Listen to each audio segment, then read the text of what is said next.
আসসালামু আলাইকুম। পরিবেশ আপনার উপর কিভাবে প্রভাব ফেলে? আপনি কি সঠিক পরিবেশে বসবাস করছেন? বা আপনি কি আপনার পরিবেশ সম্পর্কে সচেতন? তাহলে এই ভিডিও আপনার জন্য। চলুন শুরু করা যাক। আপনাদেরকে ছোট্ট একটি গল্প বলি।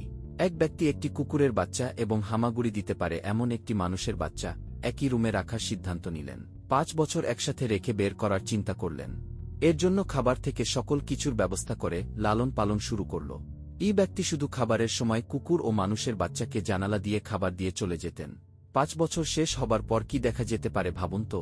5 বছর শেষ হবার পর ওই ব্যক্তি দেখতে পেলেন মানুষের বাচ্চাটি কুকুরের মতো হাঁটছে, কুকুরের মতো আওয়াজ করছে, কুকুরের মতো ছুটোছুটি করছে, কুকুরের মতো খাবার খাচ্ছে, তার সমস্ত আচরণ দেখা যাচ্ছে কুকুরের মতো। আসলে এই বাচ্চার এই ধরনের আচরণের কারণ কি আপনারা বুঝতেই পারছেন? কারণ বাচ্চাটি কুকুরকে দেখে ওই সব শিখেছেন। তার পরিবেশ যেমন ছিল সে ঠিক ওই রকমই ব্যবহার শিখেছেন। এখান থেকে